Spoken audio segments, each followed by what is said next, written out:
안녕하십니까. 지역 기록유산을 통한 문화 콘텐츠 소재 발굴 및 활용에 대한 말씀을 오늘 드리게 된 한국국학진흥원의 이상호라고 합니다. 오늘 우리의 이야기는 주로 지역의 기록유산이 얼마나 이렇게 굉장히 중요한 의미가 있는지, 그리고 조선이라는 어떤 굉장히 중요한 어떤 기록의 나라였던 나라들에서 그 민간에서 이루어졌던 굉장히 다양한 어떤 기록에 대한 노력들, 그리고 이것들을 가지고 우리가 문화 콘텐츠 소재로 어떻게 발굴하고 활용할 것인지에 대한 그런 이야기를 한 시간 정도 이렇게 좀 나누어 볼까 합니다. 우선 오늘 우리 얘기는 주로 이제 지역에 관련된 소재긴 하지만 조선이 얼마나 굉장히 강력한 기록의 나라였는지에 대한 이야기를 조금 먼저 좀 나누어 볼까 싶은데요. 다른 이야기들보다 1606년 음력 5월 27일에 있는 계암일록이라는 이 안동 지역에서 이루어졌던 계암 김영이라는 분이 쓴 일기에 나오는 얘기를 가지고 먼저 좀 시작을 한번 해볼까 싶습니다. 이날 5월 27일 기록에 보면 굉장히 재밌는 기록들이 좀 나와요. 뭐냐면 이날 보니까 예안과 안동 지역을 중심으로 굉장히 강력한 토목공사에 대한 지시가 좀 떨어지고요.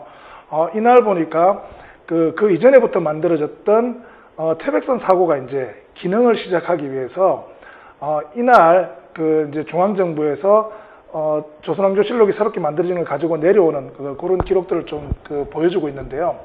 실제로 우리가 잘 알고 있는 것처럼 현재 조선왕조실록은 태조 이성계 때부터 시작해서 계속 쓰여져 왔는데, 실제로 그게 굉장히 강력한 위기를 한번 맞았던 것은 임진왜란 때였습니다. 임진왜란 때 전주에 있는 전주 사고본을 제외하고 나머지는 조정했는도 다 불타고 전체가 다 이렇게 불타서 완전히 못 쓰게 돼버렸고요. 실제로 전주 사고본 같은 경우도 안의와 손홍록이라는 이 두 분의 노력이 없었다면 실제로 이게 보존되기가 불가능했을 거라고 지금 판단하죠. 그래서 임진왜란이 끝나고 난 다음에 이 전주 사고본을 가지고 실제로 이제 실록 복원 작업들이 벌어지게 되고요. 그리고 각 지역의 실록들이 대부분 다 전주라든지 이런 것을 보면 다 도시에 있었거든요. 이것들을 다시 이제 굉장히 보존하기 좋으면서도 사람들의 접근이 굉장히 좀 어려운 곳으로 이렇게 사고지를 다시 선택하게 되는데, 그 과정에서 만들어졌던 것이 이제 만이산, 그 다음에 묘양산, 오대산, 태백산이었는데요. 나중에 이 오대산 같은 경우는 전북에 있는 무주 적상산이 되면서 적상산 사고가 됐고요. 그래서 잘 아는 것처럼 만이산, 묘양산, 태백산, 그리고 적상산 사고로 이렇게 해서 이제 4대 사고가 완성이 됩니다. 그러면 조선왕조실록 같은 경우는 5본이 만들어져서 이 4개의 사고에 각각 보존을 하고 하나는 중앙정부에 있는 춘추관에 보존하는 방식으로 이렇게 만들어지게 되죠. 근데 지금 이 기록은 보면 1605년에 이제 경상도 관찰사였던 유정순이라는 사람이 봉화에 있는 태백산에다가 이제 사고를 짓겠다라고 틀을 이제 정해서 올렸고, 거기에 대한 어떤 허가가 나면서 1년 뒤인 5월 27일 봉환행사가 벌어지는 기록들을 남기고 있습니다. 이걸 보면서 우리가 무엇을 느낄 수 있냐면, 조선이라는 나라가 기록을 보존하기 위한 노력이 어느 정도였는지를 잘 보여주는 그런 중요한 대목이 아닌가 싶은데요. 사실 기록이란 것은 개인의 기억이 사실은 기록이 되면 그 다음부터 공동의 기억이 되겠죠.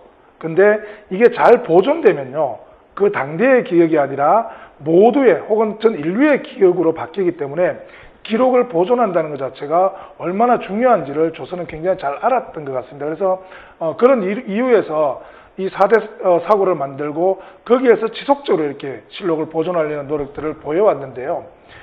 그랬던 이유가 보면 조선이라는 나라가 보면 기록에 대한 노력이요, 우리가 흔히 이제 기록열 이런 얘기를 많이 하잖아요, 그죠? 근데 기록열이 아니라 제가 볼 때는 거의 이게 방랑벽 이런 것처럼 거의 벽의 수준입니다. 그러니까 거의 병에 걸릴 정도의 수준이었다라고 얘기하기도 하는데요. 조선은 그만큼 사실은 굉장히 뛰어난 기록물들도 많이 남겼죠.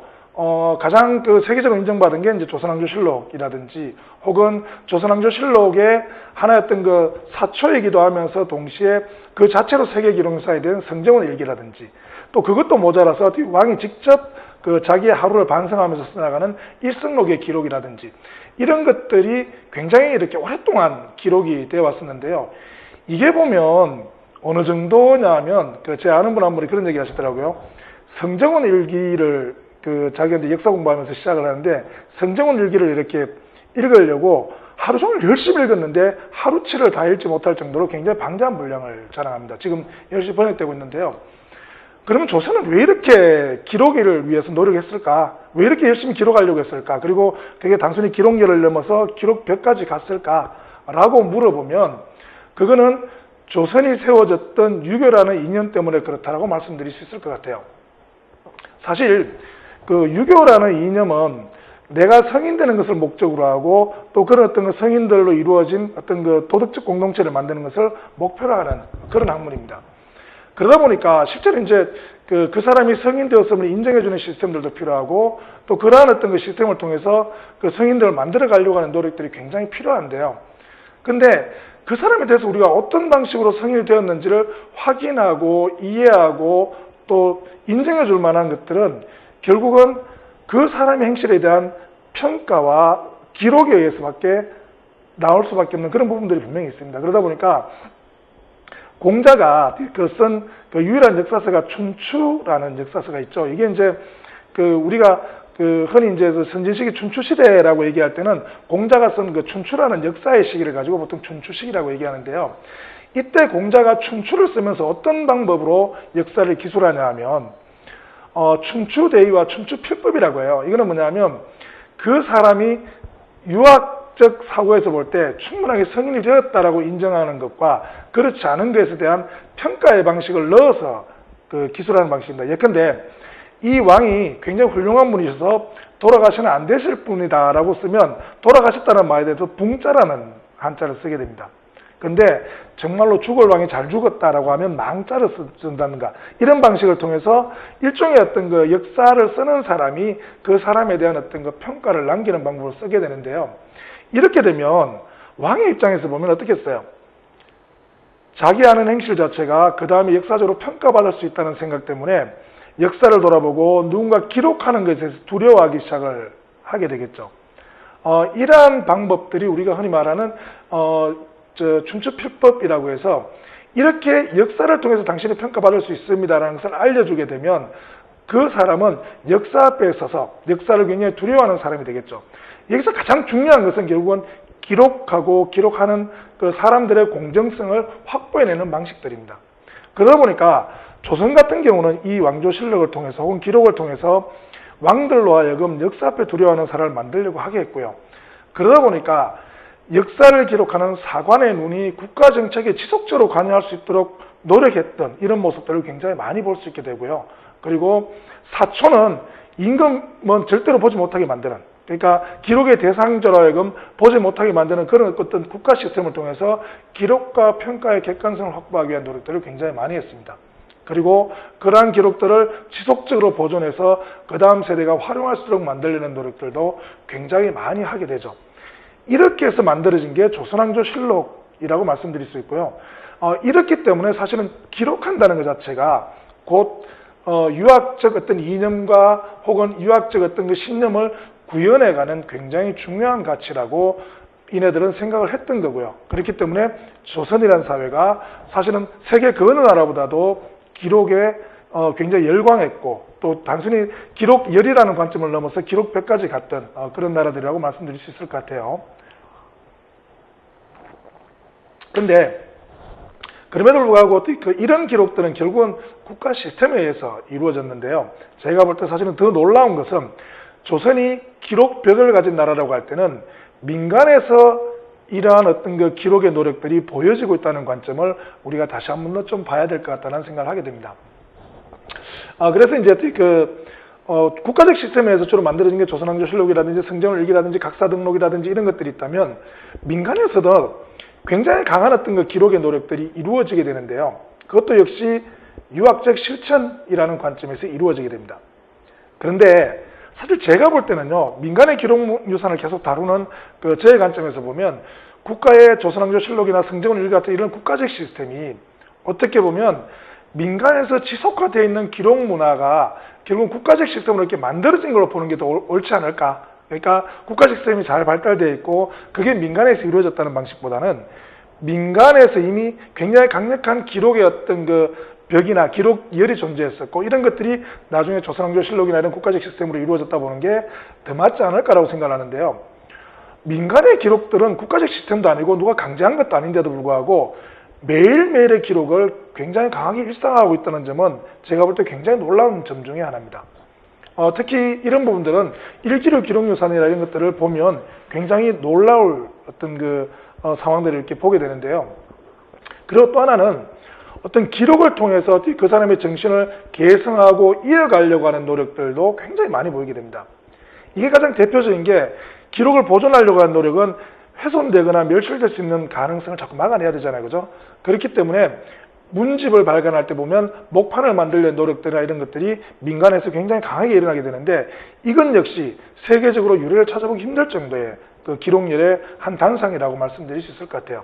그래서 오늘 저는 민간 기록률의 가장 대표적인 사례로 하나는 그 문집 발간, 목판을 파서 문집을 발간하려고 하는 그런 노력들 하나, 그리고 두 번째는 일기로 기록 자료라는 두 가지 관점을 제가 말씀드릴 건데 이것들을 나중에 어떻게 그 지역의 기록으로 지역의 콘텐츠를 만들 것인가 하는 것까지 오늘 제가 좀 말씀을 드리려고 합니다. 우선 그 첫 번째 아까 말씀드렸던 것처럼 문집 발간에 대한 얘기를 조금 먼저 한번 해볼까 싶은데요. 그 어떤 사례를 통해서 먼저 이야기를 조금 진행을 한번 해보죠. 1756년 11월 21일에 보면 그 경상북도 상주 출신의 그 청대 권상일이라는 분이 남긴 청대일기에 보면 이런 얘기가 나와요. 그 당시에 보면 이게 그 영남 지역의 영남 유림들이 거의 중앙정계에 진출을 하지 못하고 있을 때 정옥이라는 분이 사실은 이 영남 살인인데도 불구하고 그 당시에 이제 그 과거의 합격에서 종삼품 좌부성지를 지내고 있는데 곧 있으면 정삼품인 성정원 성지 성진을 앞두고 있는 그런 그 상황이었었습니다. 이런 과정에서 정옥이라는 분이 갑자기 영해부사를 자원하는 그런 기록이 이제 일기에 나와요. 그래서 우리가 보면 지금으로 치면 이게 뭐냐면 그 현대자동차의 뭐 예컨대 아니면 무슨 뭐 그 대기업의 이사승진 앞두고 있는데 저 지역에 있는 어떤 그 지사에 발령을 내주세요라고 한 거예요. 이 얘기를 듣고 그 당시에 이제 임금이 실제로 이제 발령을 승인해주고 그래서 이제 그 영해부사로 이제 발령을 받게 되는데요. 주위에서 말들이 많습니다. 왜 지금 그 영남 유림들이 거의 중앙정계 진출하지 못하는 과정에서 이 사람이라도 좀 중앙정계 진출해서 영남임을 좀 보여주기를 바랬는데 갑자기 영해부사로 간다고 그러니까 모두가 이해를 못했던 거죠. 그 당시 지방간으로 가려고 하는 경우는 한 두세 가지 케이스밖에 없습니다. 하나는 뭐냐면 정말로 이렇게 공부를 하고 싶어서 뭐 지방에 가서 좀 한적한 곳에 이렇게 바뀌어서 공부를 열심히 하려고 하는 사람이 있을 수도 있고요. 또는 부모나 혹은 이런 분들을 봉양하기 위한 이유에서 이제 지방간으로 가는 경우도 있습니다. 그게 아니라면 사실은 대부분은 뭐냐면 지방간으로 가야 뇌물이나 혹은 그 재물 같은 걸 좀 모을 수 있는 가능성이 굉장히 좀 컸거든요. 왜냐하면 그 당시에 이렇게 세금 시스템이라는 게 개인에게 국가가 직접 거두는 방식이 아니라 그 지역에 세금을 부과하면 그 지방관이 이제 그 세금을 그 지역민들에게 부과하는데 보통 그 현이나 이런 데서 쓸 것까지 한꺼번에 다 부과를 한단 말이에요. 그러다 보면 나중에 이제 그걸 받아들이게 되면 그 중에서 일정 정도 이렇게 자기가 재산을 좀 축적할 수 있는 이런 길들이 열리기 때문에 실제로 재물 때문에 이제 지방간으로 가는 경우도 있었습니다. 근데 그 당시에 이 정옥이라는 분은 굉장히 이렇게 청렴하기로 많이 유명했던 분이고요. 그리고 적어도 어떤 그 재물 때문에 지방간으로 갈 정도의 인물은 아니라는 평가가 되게 일반적이었습니다. 근데 이 정옥이라는 사람이 누구냐면 임진왜란 때 그 이수신 장군이 이제 그 원균의 모함에 의해서 사실은 그 죽음 직전에 이르렀을 때 이 사람을 구해달라는 그 당시 좌의정으로서 굉장히 강한 상소를 올려서 실제로 이순신의 목숨을 구했던 약포 정탁이라는 분의 5대 손이었는데요. 근데 이때까지 약포 정탁이었던 그 문집이 발간되지 않은 상황이었습니다. 근데 이 정옥이라는 분이 이제 한참 그 중앙정계에서 벼슬하고 있는데 지방 유림사회에서 약포 정탁 선생의 문집을 발간하자라는 논의가 있으니까 자기 선조의 문집에 힘을 보태주기 위해서 영해부사를 자처하는데요. 영해부사 같은 경우는 지금 여기 보시는 것처럼 그 목판의 판목을 구하기가 굉장히 좋은 장소로 알려져 있었습니다. 그래서 목판의 판목이라도 구해서 자기가 이제 그 선조였던 문집을 발간하는데 기여해야 되겠다고 생각을 했고 이 사실이 알려지니까 지역 유림들도 정옥이었던 그 처세가 왜 그랬는지가 다 이렇게 이해가 되는데요.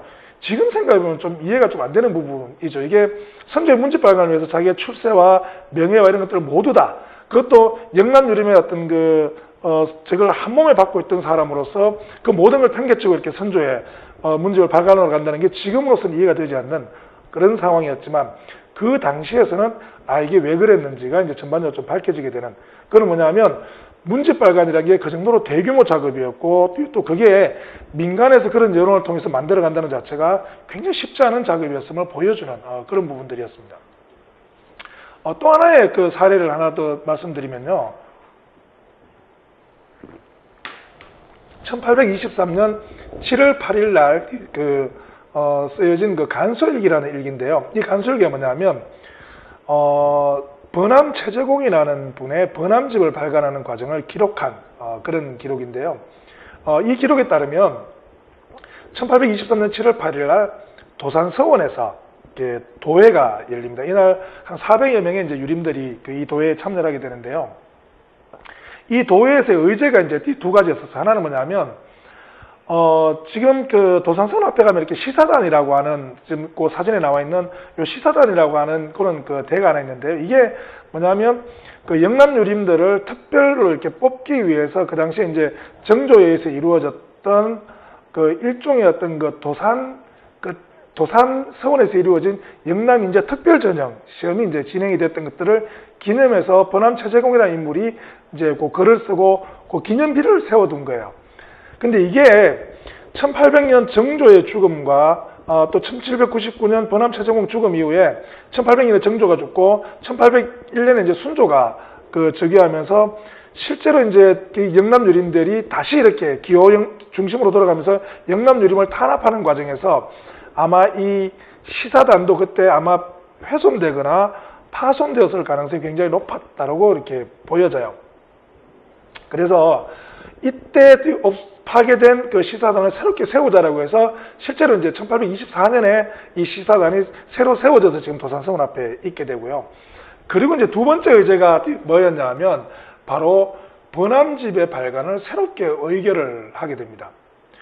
원래 이제 번암 최재공이 그 1799년에 죽고 난 다음에 영남에서는 번암 최재공이 영남에게 베푼 그 은혜 때문에 우리가 번암집을 발간해 주겠다라고 1799년에 제의를 하게 되는데 그게 그 1800년, 1801년을 거치면서 정치적 상황이 변화돼서 그걸 하지 못했고요. 그리고 1801년이 되면 번암 최재공 같은 경우는 순조에서 사탈관직이 되고 그런 과정이 20년 동안 진행이 됐다가 1823년 1월 달에 번암 최재공의 신원이 다시 이루어지게 되면서 이때 영남에서 다시 우리가 이제 번암집을 발간해 주겠다라고 이렇게 의결을 하게 되는데요.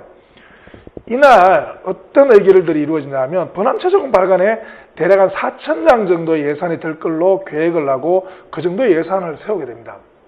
그리고 실제로 나중에 거의 되면 6월 달에 이렇게 1824년 6월 달에 번암집 발간이 완성되는데 그때 보면 1167장의 목판 판각에 2276냥의 돈이 순수하게 이렇게 판각비로만 이렇게 지급이 돼요. 나중에 아마 책을 찍고 종이값하고 하면 거의 아마 4,000장 정도 예산이 들었을 걸로 이렇게 보게 되는데요.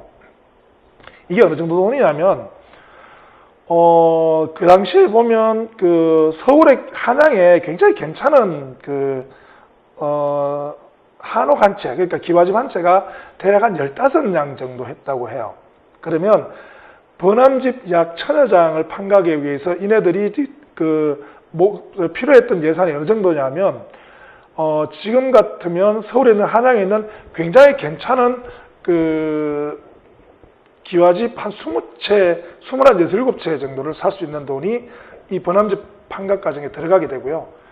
그러다 보니까 이게 개인이 내서 이렇게 할 수 있거나 혹은 도산서원 자체에서 돈을 모아 살 수 있는 정도의 영향을 갖지 못하게 됩니다. 엄청나게 큰 돈이 되고요. 그러다 보니까 영남에서는 이 번암 최재공에 대한 영남의 의리를 지키기 위해서 영남 전체가 돈을 모아서 이 번암집 발간에 도움을 주게 됩니다. 그래서 번암 최재공에 대한 의리를 지키기 위해서 영남 전체가 모이게 되고 이게 국가적 사업으로까지 이렇게 확산돼가는 모습들을 보여주게 되는데 그게 간소일기에서 보여지게 됩니다.